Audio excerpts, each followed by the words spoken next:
This is Nick Urich, and you're listening to Let the Hate Flow Through You with Jeremy Shear and El Hordano Diablo. Let the hate flow!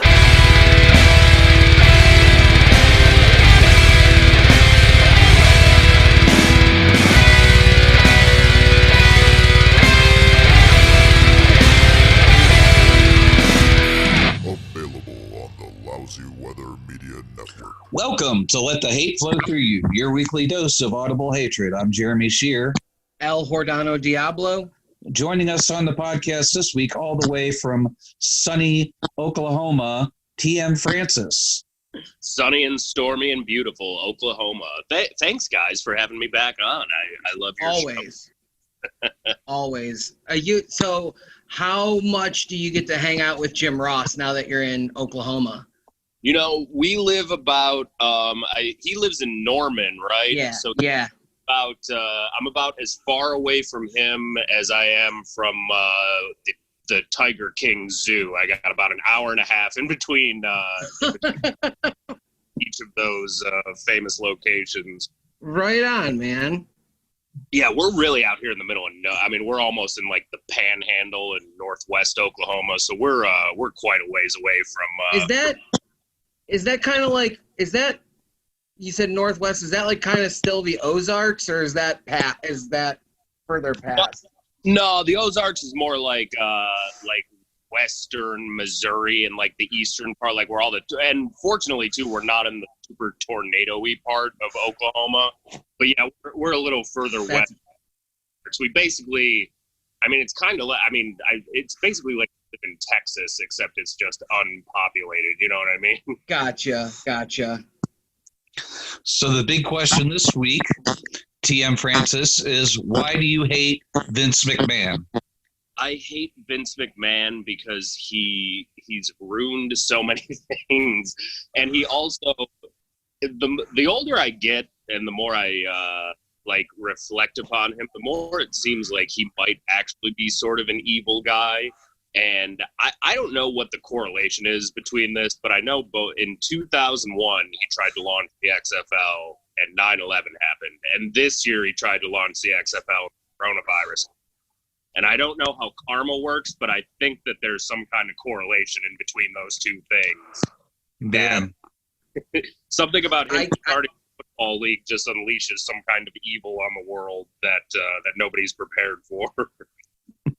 Yeah, I can't disagree or argue with any of that because, I don't know, 9/11 happened the first season of the XFL, but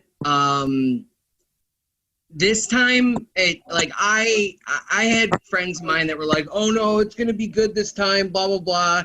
And I knew that it was going to fail. I didn't think it would be this quick.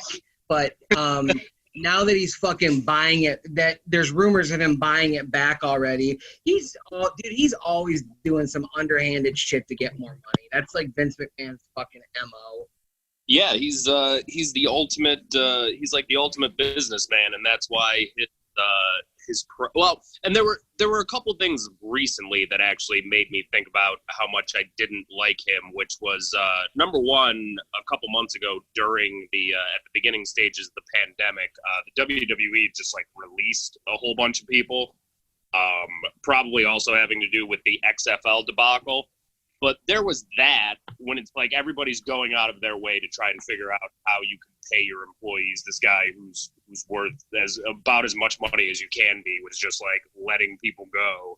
And then the other thing that aggravated me was last week when Dark Side of the Ring aired their the Owen Hart documentary.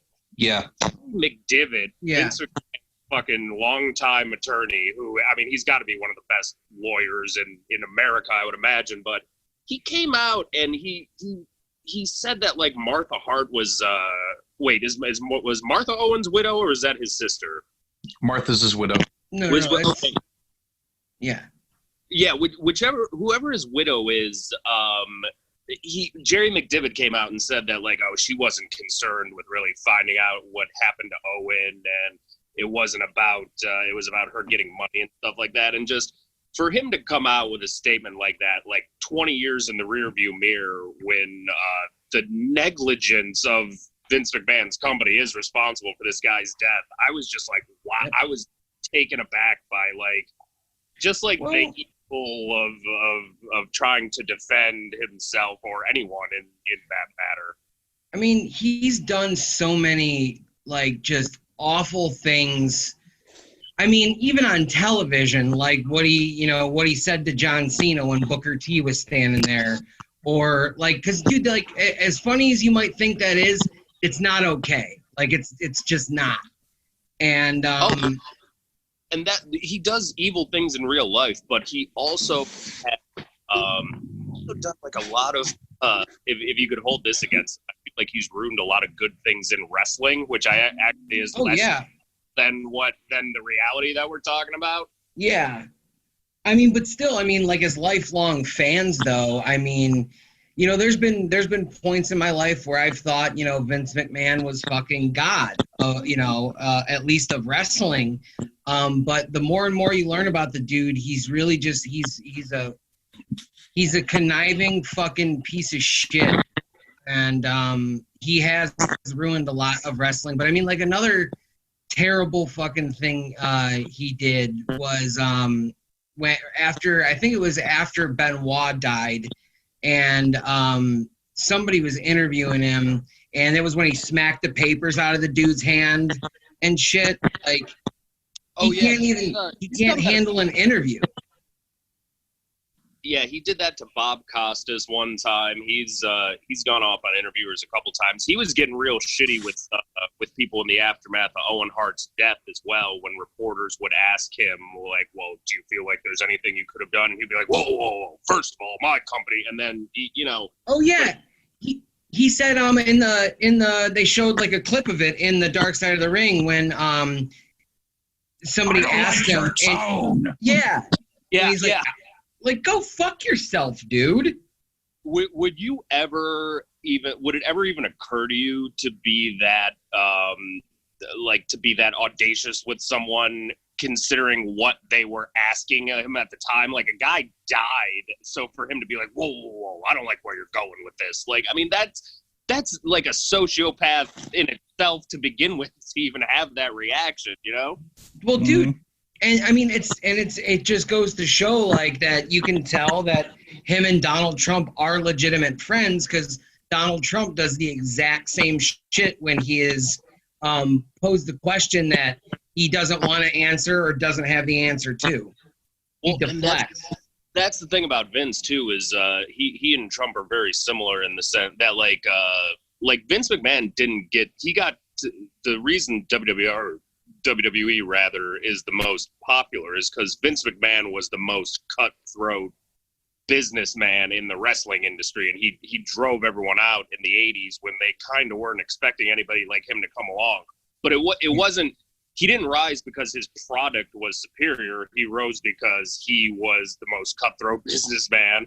And before Ted Turner owned WCW, he fucked over all their pay-per-views in the late 80s. So I don't know if people know that, which I don't understand how the federal government never came after Vince McMahon for this, when he literally in the late 80s, he went to the pay-per-view companies. This is before Turner owned WCW. And he said, if you put their pay-per-views on the air, you're not going to get WrestleMania. Yeah. And there was like a Starrcade or whatever, one of the pay-per-views that WCW ended up making no money on because they ended up putting it out for free, didn't they?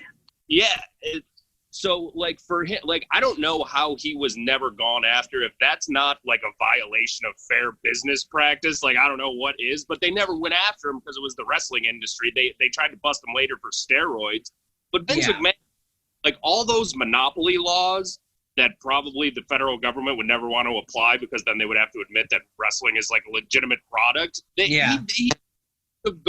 could have been prosecuted for breaking a lot of those things in the 80s. I mean, he was just going nuts, just trying to put everybody else out of business so that way more kids would watch Hulk Hogan instead of Ric Flair, I guess. Just to touch real quickly again on, you said, the shady business practices or whatever. I just recently heard a story. I don't remember who told it. I want to say it might have been Greg Gagne, so you can kind of take it with a grain of salt sometimes, but this sounds exactly like something he would do. But so the AWA was like kind of the last other powerhouse, like aside from like Jim Crockett, WCW, but the last like territory that still had some prominence was AWA. And they had gotten on pay-per-view. They actually got on pay-per-view or closed circuit television before Vince did. They were the first. AWA was the first one to do it. And Vince basically went to them like as a friend and was like asking them, oh, like, so how did you go about this? And how did you do it? And then fucking turned around, signed a bunch of their fucking talent, and then took all the, tips they gave him because they thought they were just talking to, just another business guy who was their friend. And he was just actually going to fuck them. Yeah, I've heard that before back in the more the congenial days amongst wrestling territories before Vince started, try before Vince got into his "I'm going to invade Poland" mindset. They really, I remember hearing that story too. He kind of picked the brain of the Gagnes of how to do like closed circuit television, and then 6 months later, it's like, well, Gene Okerlund and Hulk Hogan and Bobby Heenan, they all work for me now, so go fuck yourself. Right. But he was just ruthless like that. But then, in addition to all the business stuff, and then there's also like real evil things he did. Like I don't know how you keep the show going after Owen Hart dies, or even like with all the like in the late '80s, when so many people in his company were accused of sexual harassment and all the shady shit that Pat Patterson has in his history and all that really bad. I heard through the grapevine that Jeremy was one of the ring boys. Look, yeah, but all it was Mel wanted me to come on his feetsies. He said, come on my feetsies, little boy. And I was like, I can't come, Mel. I can't come. What do I do, Mel? And he's like, Jeremy, I'm going to go banana. So, yeah, that... It wasn't Pat Patterson that tried to get me into his dressing room. It was Mel. It was Mel. Mel was the other. Isn't he the only guy who ever got fired over that or disciplined? Yeah, he got. They were like, oh yeah, this guy's into the kids. But Pat Patterson was apparently just a handsy, genial old queer. I have heard so many. I've heard more stories about Pat Patterson than I've heard about like Louis C.K. or anyone like that. I mean, like the Pat Patterson stories are bad. The thing is, though, is like none of that shit has ever been proved to be true. I mean, granted, a lot. I mean, the way because Roddy Piper never went into details. But if you ever watch Roddy Piper's shoot interview that he did with kayfabe commentaries, and that shit gets brought up. Roddy Piper is very ambiguous about it, but he's like, he basically is like, he's like kind of staring off in the distance, and he's like, man, wrestling's a hard business sometimes, and and basically what he was saying though, he's like, when I started hearing things or whatever, I was a new dad at that point. So I had that new outlook on life. And he's like, I just, and he just kind of trails off. And like, so it's like, Roddy Piper like has had the reputation of being an honest dude, like saying it how it was and not thinking twice about it. So, it's like hard for me to be like, yeah, I'm a fan of Pat Patterson because, like, in a sense, I am. He's like one of the greatest minds in the business. But like really, does everybody who's like talented got to be a scumbag or like half of them? Does it just come with the territory? I can just see Pat Patterson, Roddy Piper, right now. Hey, Roddy, I want to see your dark pink hole. Ah, no, you can't have me butthole. Rah! You can't have me butthole. So Roddy Piper's a pirate? Yeah. I don't know. I thought it sounded better in my head. I know, I like it. Roddy Pirate. Oh, Rowdy Piper. I came here to fight. I don't know what you came here to do. You do not throw rocks at a man who's got a machine gun. Greatest. Well, Pat, I know that's why you want to see that they call me the hot rod. But Dude, also, fucking... not to mention all the actual evil shit that Vince McMahon has done. There are just some things he's done in wrestling that are just like, oh my God, like what, like, and the only reason we've established it's because of he was the most ruthless businessman, but he also has a very childlike sense. Like, look at all the shit that we've seen on like WWF television over the years. Legit shit. Vince McMahon, like Mae Young giving birth to a hand, like anything that's like really stupid. You're like, oh yeah, you picture Vince McMahon as like a giant. I mean, he's basically a giant. His hand up, like sticking laughing. his hand up JR's ass. Yeah, yeah. Why would you do that? Wasn't that in? Speaking of Jim Ross, that was in his hometown, wasn't it? That they and on top of that, it was when Jim Ross legitimately just had like surgery done, like on his colon or intestines. So like Vince and Bruce thought it would be funny to do that. And it like really affected JR's kids and wife, like that, you know, JR, he's got thick fucking skin, man. He's put up with a lot. And he said that and the Ed Ferrara, Oklahoma thing, he said those were the two things that really, really bothered him in his career. Yeah, Ed Ferrara, Oklahoma that was a pretty messed up, because I would have thought, I was like, I remember when that happened, it was like, well, weren't you guys friends with him? Like, why would you do that? Like, I didn't see, there was like no point to that even. Yeah.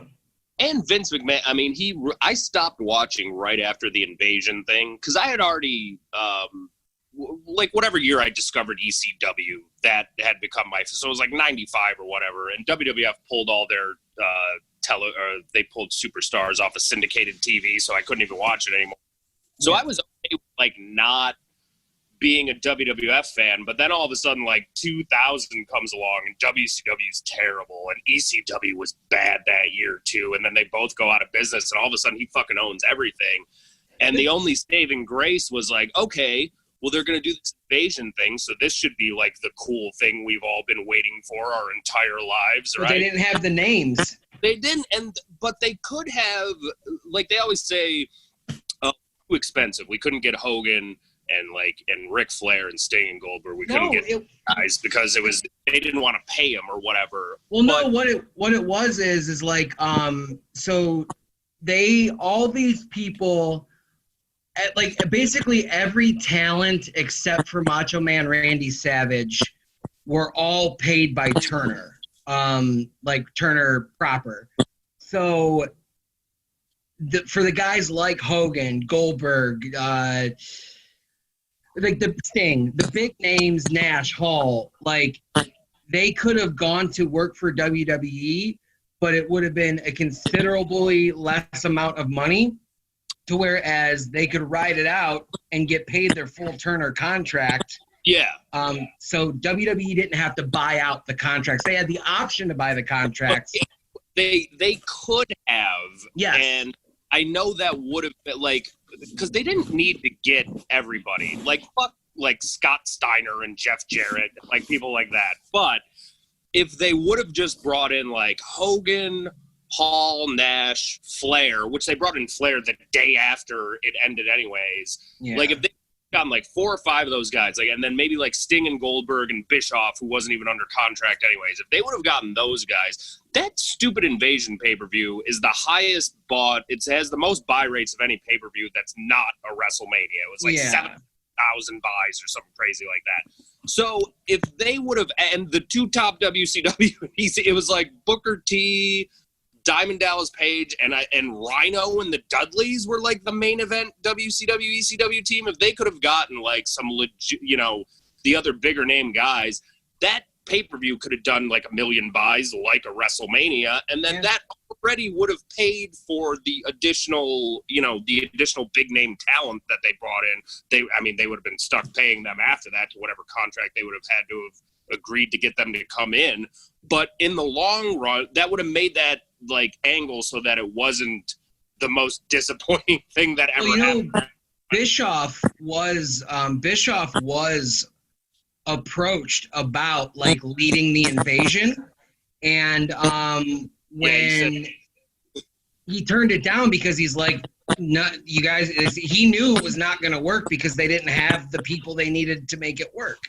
Exactly. He would have said yes if they would have had Hogan there, though. Sure. And so that was just enough, in addition to the actual measurable evil that Vince McMahon has done in the world. I know it's hard to look at all the success that he's had and say that, like, oh, it's been bad for pro wrestling as an industry, but I think it has. Like, I mean, it's not there's a lot of not good out there, and it mostly comes back to him and his he just has a horrible sense of humor, and he interjects it into everything he does, you know what I mean? Like, there's no good, and even when they relaunched ECW, I watched that for like 2 weeks, and it was like, all right, this is okay, and then it slowly just turned into like a shitty, you know, another vision of Vince McMahon. I am one of the biggest fucking ECW marks in the world. And so like when One Night Stand happened, I was so stoked because it was an amazing show. That was great. Yeah, but then there's the fact that they're like, okay, so we're going to bring back ECW, which Vince did just to fucking do what he did with it. I watched the first match and I was like, that was on TV with the fucking mummy or whatever. And I was like, nope, fuck this. I was like, this ain't ECW. So. And in addition to stuff like that, like Vince McMahon could say all he wants that early deaths in wrestling, oh, well, it's not our fault. And the fact that they're all the people that work for him, they work for him, 200 and some days a year, and they're still somehow considered independent contractors. That is tremendous bullshit. But aside from that, he acts like that the circumstances he created somehow are not connected to all the deaths in that industry, which is absurd when you put people on the road. Okay, you're an independent contractor, but you have to work for me 260 days a year. You don't have health care. You don't have a union. Like, what other large scale... I'm not paying for your food or travel. Yeah, and what other... I mean, every professional sporting league has a union. Fucking actors have a union. It's like wrestlers and comedians. Those are the only two that don't have a union. But wrestlers actually kind of need it. I mean, they are a sport, and the way... You can't put someone on the road and, like, getting it like that and working more than one spot a day, like, for 300 days a year, and then all of a sudden... And you also tell them shit like, oh, well, hey, well, it'd be better if you were... I was just watching Beyond the Mat the other day for the first time in a long time, and that one guy with Mike Modest at the beginning, I think his name is Tony Jones. He's a big dude. Yeah. He clearly worked out, was, looked like a professional athlete. And I remember Jim Ross telling him, like, well, we need to maybe build a little more on your chest and your upper body. And it's like, that dude is like 6'4", 220. I think he's already working out and eating all the protein he's going to eat. When you tell him something like that, what exactly do you think he's going to have to do to make his already gigantic frame bigger? You know what I mean? They could say they did steroid use, but they kind of did. And then the painkillers that you need just to bounce back off that. I mean, if they would have somehow gotten like, let's say Jesse Ventura succeeded in the 80s. That's what I was going to ask you guys is who was it that tried to unionize that? Wasn't it Hogan who sold him down the river? Yeah, Jesse Ventura tried it, and then later, Jesse Ventura said he actually found out in the deposition for when he was suing Vince McMahon for videotape royalties. He said he found out in that deposition that Hogan was the one who told him about that because his lawyer was asking Vince about like the history of their relationship or whatever. And Vince is under oath, so he's not supposed to lie. But Vince was the one. Like, oh, well, Hulk Hogan told me about that. And Jesse was like, oh, fuck, I didn't know that. Like, he didn't find that out until a couple years later. You mean he said, I didn't know that. I didn't know it was Hulk Hogan who turned his back on me and the rest of the boys. So I ran for governor of Minnesota, and I won. And if that man would have succeeded, and by the way, I wish so much that Jesse would have ran for president this year, because I think he would take some votes away from, like, he would. If Jesse would have ran this year, I think he would have taken away votes from Trump the way fucking Perot did in '92. The way Perot took votes away from '92. That would have been Nader in 2004. Oh yeah. Like it's happened before where like a crazy third party guy gains some momentum and they ultimately end up taking votes away from someone. So I'm shocked that Jesse didn't go through with it. But if he would have succeeded in the 80s and they would have been able to unionize, there would have had to have been a lot less deaths, because those guys would have come to some agreement where they would have been spending less days on the road. They would have had insurance. It just would have been a whole different. I mean, they're still to this day just at the mercy of this one dude who like runs an entire industry. And it's kind of fucked up that they've never really. I mean, they tried the steroids thing, which was a tenuous case at best. Because they didn't have in the way that they thought that they had him. You know what I mean? He wasn't actually distributing steroids. And they proved that. They tried to get him for, which was stupid. Yeah. I would have liked to have seen a videotape of Vince McMahon like actually distributing the steroids. Like, come on, pal, I'm going to shoot this into your butt. Next, pal, come on, get this juice in your butt. Get this Ico Pro and shove it in your ass. Ico Pro, you've got to want it. Oh yeah, and also all the other things that he's. Well, wait. Let me interject here. Sheer, do you notice and both of you, we've said all this shit, the terrible shit that Vince McMahon has done, or that he's been involved around. We haven't even mentioned the sexual harassment allegation against himself. Against him specifically. All those horrible things all came out in the I can smell your snatch, pal. Yeah, what was the name of the there was an assistant he used to have. Yeah, I'll look it up. That ended up suing him. There was things that came out in the steroid trial where Linda McMahon is sitting there just like bawling in open court because they're bringing up this parade of whores that Vince McMahon has. I mean, but honestly though, like that's a loveless marriage. That marriage is strictly for business purposes, and probably has been for 30 years. Yeah, they've got. Come on into bed, pal. We got to make another kid. When you said pal, I thought you were like referring to the rumors that Bret Hart started about HBK and Vince, which is so I just recently watched. Have either of you seen the Shawn Michaels shoot interview from 2000? No. He did an interview in 2000? Yeah, he did a shoot interview in 2000. I'll write down. I'll send you the link for it. The full thing's on YouTube right now. But he was talking about how he was talking about like the angle leading up to Montreal, like when like Shawn said sunny days, and like Brett was calling him gay and shit for being in Playgirl. And there's that scene in Wrestling with Shadows that Shawn brings up, which I'll get. So Shawn brings up the scene where Brett's in the limo, and he's like, they want me to say all this homophobic stuff about Shawn, and I just don't feel comfortable doing it. And Shawn in the shoot interview goes, he didn't have a problem saying that because he said it all the time. He was like, he didn't have a problem calling me a faggot because he called me a faggot all the time. He was like, and that's like with both those guys. You kind of, you can trust Brett. Brett's stories never really change over the years, which gives him a little more credibility. But like, as much of a piece of shit as Shawn Michaels was, I don't think that he's the evil force that he is painted out to be by a lot of people. What's that, Shawn? You want me to do what? Well, blow on my asshole, pal. Yeah, that's the stuff. That's good shit. Come here, heart butt kid.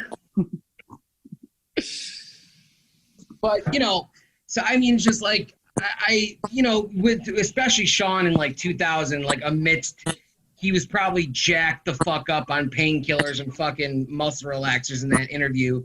But like, there's validity to what you're breaking up. What'd you say? Oh no, because that seems like such a perfect time for Shawn Michaels to do a shoot interview because it was after he retired, but he was still fucked up and hadn't found it yet. What's Sheer, have you seen it before? I have not. Okay, so like I said, like you were saying, TM, like it's 2000, he's still fucked up on drugs. So it's like, you know, he even says, because it's one of the Rob Feinstein interviews. And it's really shittily done with just like a digital camera in this dingy hotel room in fucking San Antonio. And I was thinking to myself the whole time, I was like, I wonder in 2000 how much they paid Shawn Michaels to do a shoot interview. Because you got to think he was only 2 years out of the business and like he had still made appearances here and there. Like, does Shawn Michaels get out of bed for less than 10 grand to go do a 2-hour shoot interview? You know what I mean? Especially too, because he was on the WWF. He was on their payroll the entire time after he retired. Like he was still, and they helped him with that little like he had his wrestling TWA stuff. Yeah, so he was still getting paid by them. Was it like did he say anything bad about WWE during the? No, and that's what I was saying is like so. He's towards the beginning of the interview, like no, so he doesn't bash WWE at all. Like it's a very poorly concocted. That's not the right word I'm looking for, but whatever. Conducted interview, but it's still an interesting watch because you never really, until more recent years, you've never really got to see like. Sean do something like that. He's never, so like, I'm sure that he got the okay from Vince, and I'm sure Vince just reiterated, hey, make sure you tell them you knew nothing about the Montreal screw job, which he denies and everything, which he obviously admits later on in his life. But the thing is, though, is early in the interview, he says, he was like, oh, yeah. He's like, when, like, he goes, I would get on the phone. Oh, he was talking about when he was injured one time. I want to say like maybe 96, 97, something around there. So like kind of like the height of his popularity in the first part of his career. And he said that he would blatantly get on the phone with dirt sheet guys and just feed them bullshit so that it would circulate. And he goes, because it keeps your name in the news.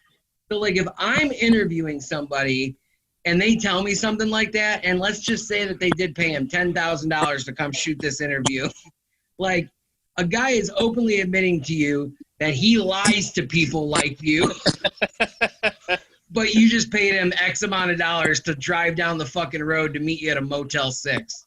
Yeah, that's kind of that would be like a hooker pointing out that, like, I fuck guys like you all the time, but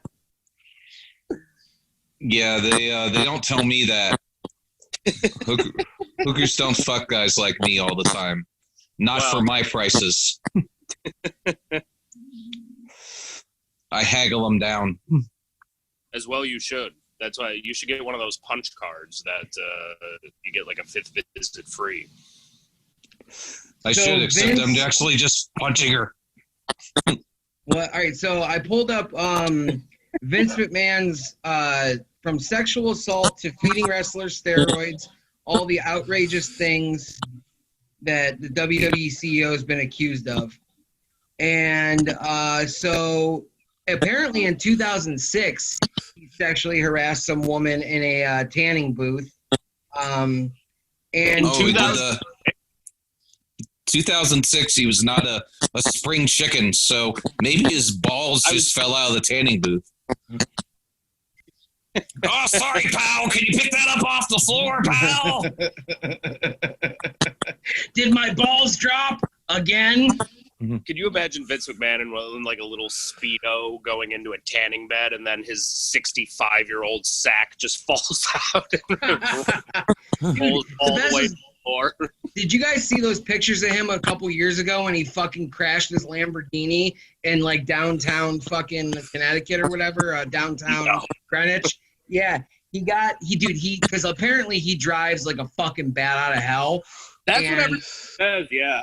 I love hearing Pritchard and fucking Jim Ross and Cornette tell stories about being on the road with Vince. But so I'm looking at this thing that there was that 2006 one that was she was unnamed. And the other thing I was going to say is, you want to know how Vince McMahon, he's fucking guilty? Every allegation that comes against him always settles out of court for an undisclosed amount of money. Oh, yeah. Well, yeah. That's how you know he's guilty. That is the typical hook of guilty, and has enough money to just kind of buy their way out of trouble. I didn't recall hearing about him harassing anybody in 2006. Yeah, so he's still up and at it, even at his advanced age. Well, you listen to Cornette every week, right, Sheer? Not every week. Okay.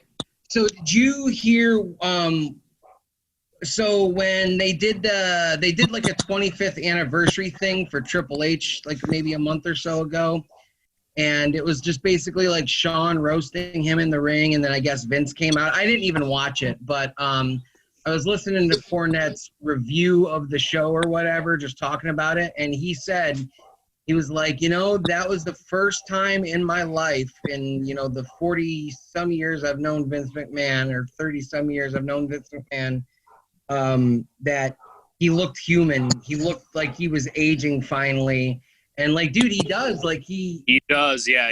His face looks a little gaunt nowadays. It was the same thing about Fred Willard, who just died, like, last week. The last thing I saw him do was an episode of Modern Family from like this season recently, and I like looking at him, it was just like, oh shit, like he looks like he finally started to look old. That's he's looked old, but like in a healthy way.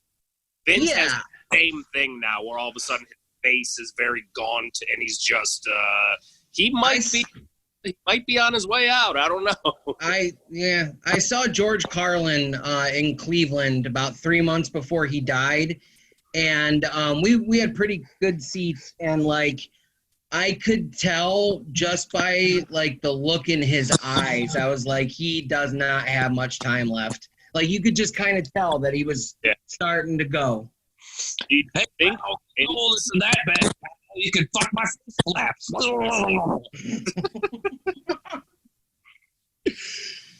Do you think Vince McMahon has any kind of do you think human growth hormone can him not die at this point? I mean, is he still lifting every day the way? I mean, he was on the cover of Muscle and Fitness like within the last decade. Is he still like doing that on a daily basis? Well, he used to post videos of him working out all the time, like within the last 3-4 years.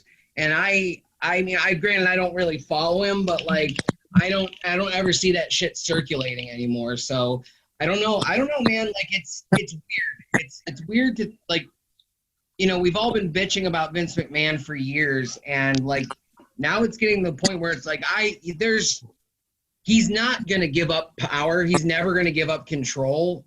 So he'll die in the chair, but it's just like, now it's just a matter of time of like, when. And like, I know people would say that that's probably crass to say that about him, but like, we've gone already over a laundry list of fucking terrible things the dude has done. So when he kicks the bucket, I have a little bit of respect for the guy, but at the end of the day, I won't care when he's dead.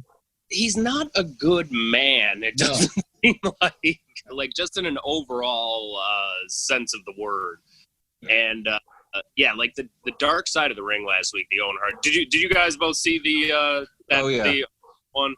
It was really, even at the time when you were like, because you try to defend wrestling and they'd be like, why didn't they stop the show? That was always one of those like, I don't know. And with time, it seems to get even worse of like, why did they, you know, especially with how fucked up that is. I mean, there was a splatter of his blood in the entire time. Those guys all had to like go out and look at, and it's just, I mean, and they knew he was dead before they even really announced it, and they announced it within an hour after the incident happened. So I don't know how the fuck, what positive is there to not go other than the fact that you wouldn't have had to have given out refunds to, you know, and dude, but honestly, like at a time like that, when a member of a family who has given not only so much to the business, but to Vince McMahon's business, who were super loyal to him, and yeah, he would have had to issue refunds. And but especially, Jesus fucking Christ, man, a guy died in the fucking ring on your watch, and you are gonna keep doing the show? The fuck is wrong with you? And also, due to the negligence of his company, which he later, that was one of the more amazing things in that, in the Dark Side of the Ring, is like, I don't remember this happening where people asking Vince McMahon about, like, is there anything we could have done to prevent this? Is there any, you know, were there safety measures that, and he's just like, I don't like your tone. It's like, dude, you just let the guy fall from the ceiling of an arena and die. You didn't stop the show or act in any way that most human beings would have acted in the aftermath of something like that. And then you're sitting there like getting uppity with a reporter because they asked you a question that rubbed you the wrong way about a guy whose death you're responsible for. Like, there's like a disconnect with his ego where it's like, no matter what happens, like he defends, like I feel like he could have like run over kids in a car on accident and would have been like, well, let me tell you something, and like, you know, like he's always, it's like no matter what he does, it's never wrong. It's always, well, I mean, like you like at it from my point of view.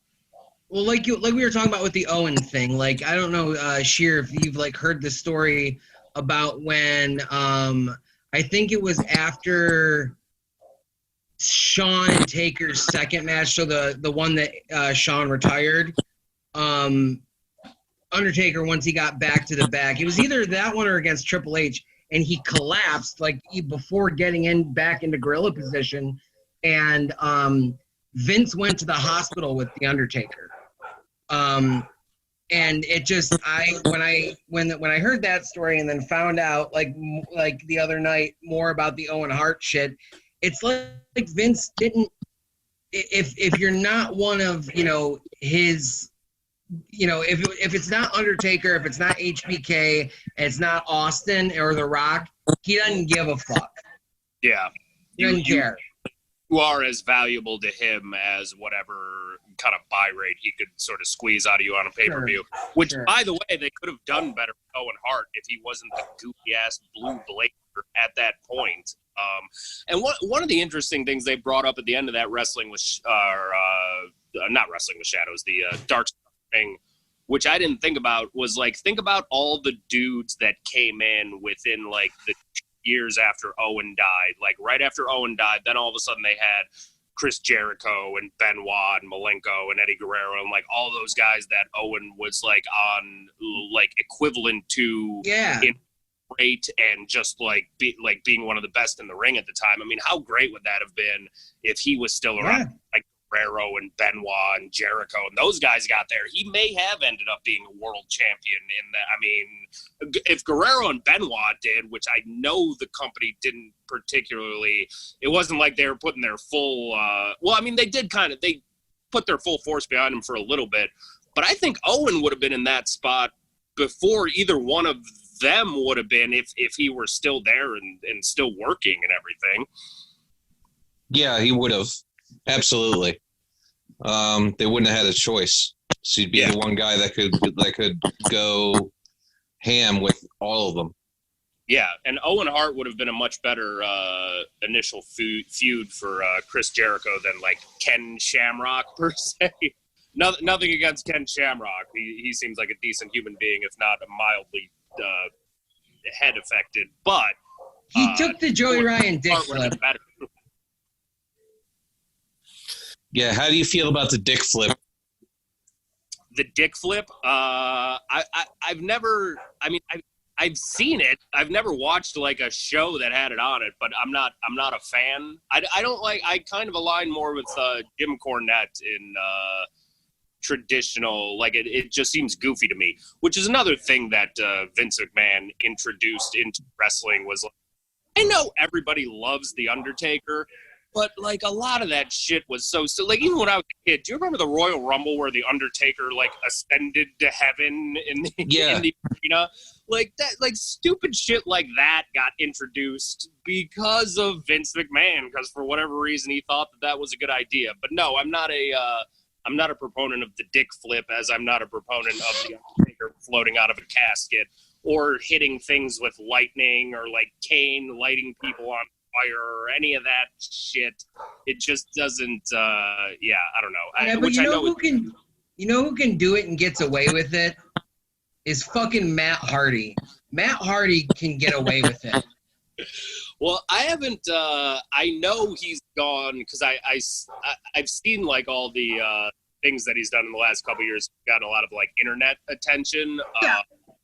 But I don't because he ended. Were they letting him do that shit when he was in the WWE on his most recent run this past time? Yeah, but the thing is there was a big legal battle over it with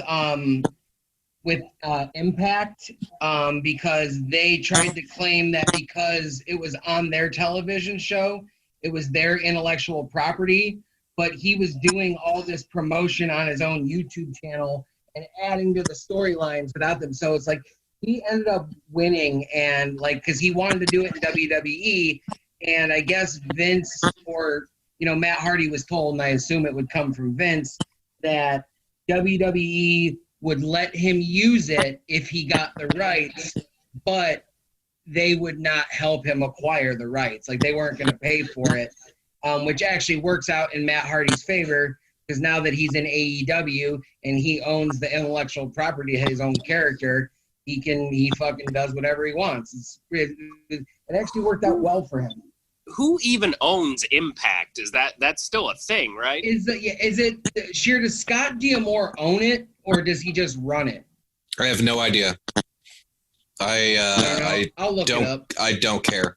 I was gonna say, are they still are they still do they still have a television show? Yeah, they're actually doing Go ahead, Sheer, please.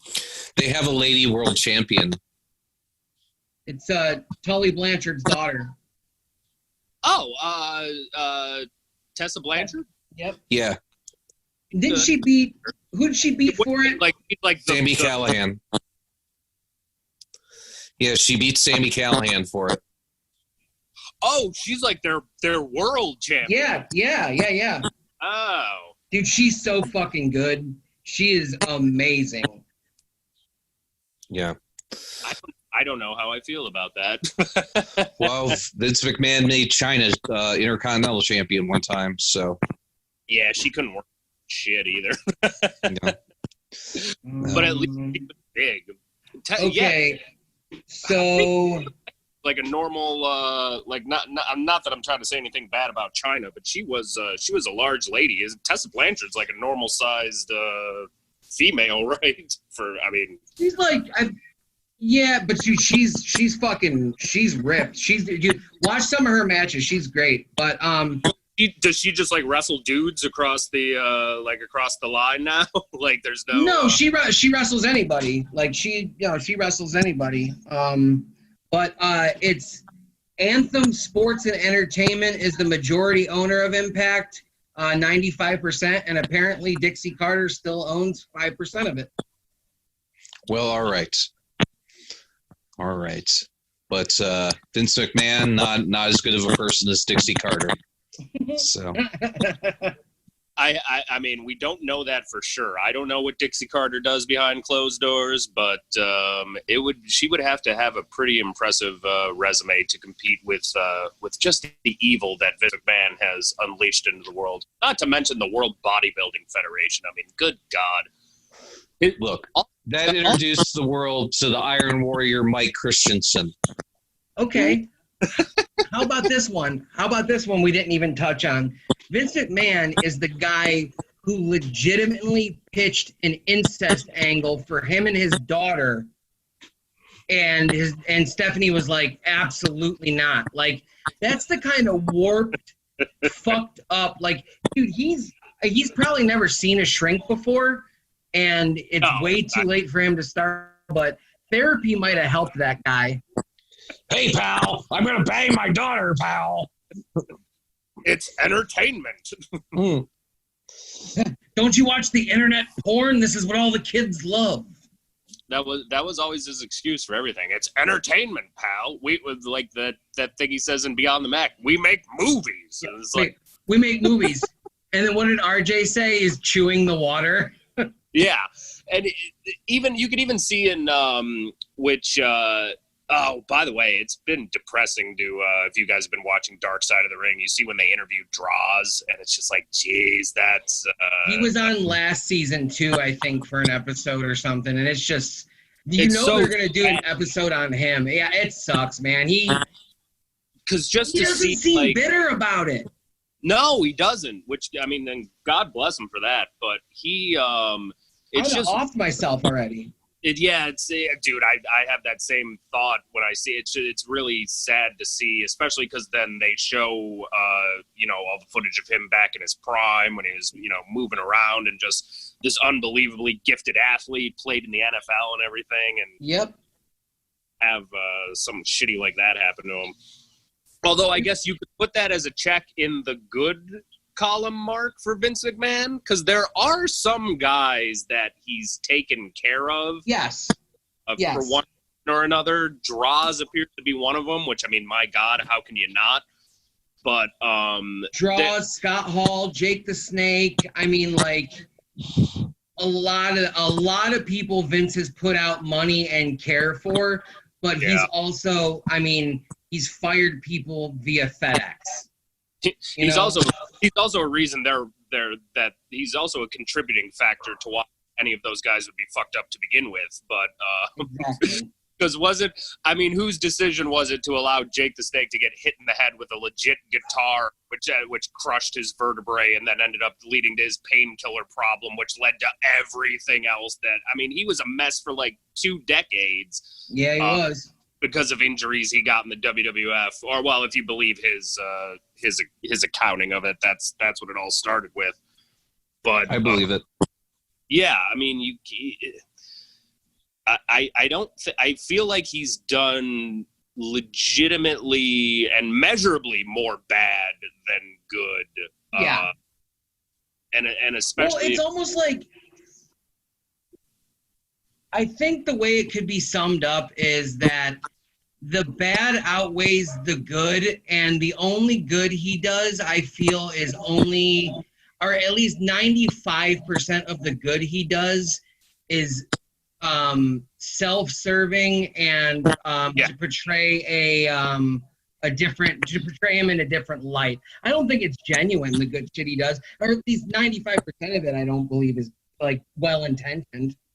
And he will also never, ever, I don't think he's ever taken responsibility for like anything he's ever done. Because even if you look at, even in the aftermath of the Owen Hart thing, for someone to be like that indignant in the aftermath of when your company was responsible for something like that, I don't know if it's like sociopathic. It's so fucked up to never be able to like look and say like, oh my God, like things went wrong, things went terrible, we have to figure out what's going on, He was always made a mistake.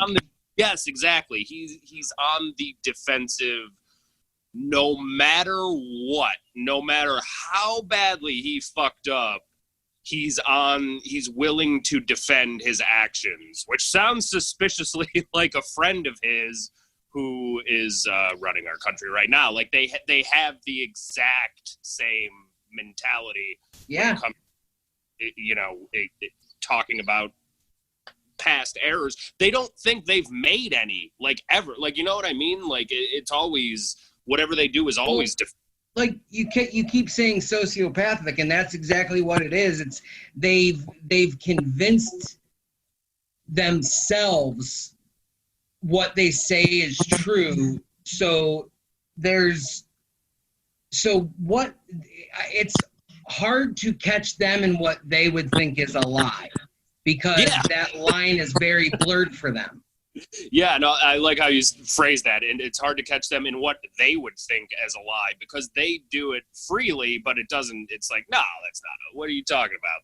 There's always they always have their own best interests in mind, which, I mean, I guess a lot of people do, but to the extent of just being so flamboyant about it as to get angry at reporters for asking you about one of your employees that died that was due to your negligence. It's the level of like narcissism there it's insane to me.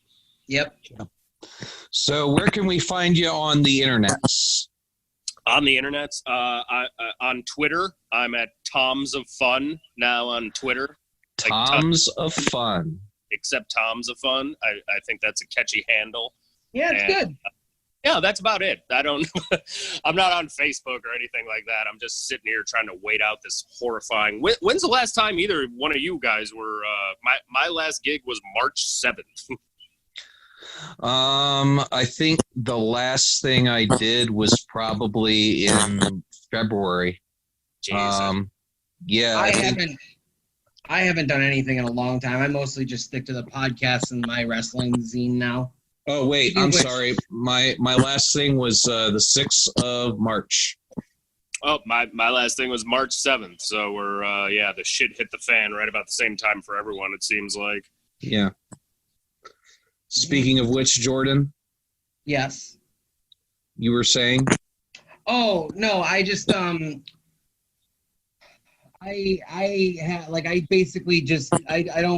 have shit written. I just, haven't gone on stage and worked anything out. But I just mainly focus on like my podcast and the other projects. Like I have a new podcast that's going to be debuting probably in June, which I definitely want to get you on. It's just going to be like basically you and me shooting the shit and just making an interesting conversation.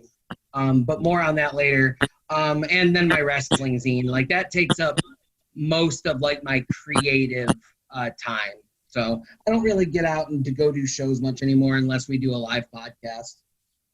Which we will be doing more of. We're getting booked for them now. So as soon as the world stops going crazy, we'll be doing that. As soon as the world stops ending. Just waiting for things to open back up. It's a little frustrating. Stuck in the state of Oklahoma for like 3 months now. Thank God they've got it here, because otherwise, sassafras. Yeah. So Jordan, I don't think we're gonna find anybody that hates Vincent McMahon as much as TM Francis. You should have Dan Brown on to give the opposing view of why he loves Vince McMahon. No, there is another. I won't apologize again. I'm a repeat offender. You can see right through my skin. I don't care about making mistakes. I keep setting up and falling on my face. Feed me numbing ages. Drag me to the ring. Another discharge vapor. Diagnosis drunkenness. I keep my bruise and my brain and under the punches, and I was meant to take. This has been a Lousy Weather Media Network production. Find new episodes and archives at lousyweathermedia.com.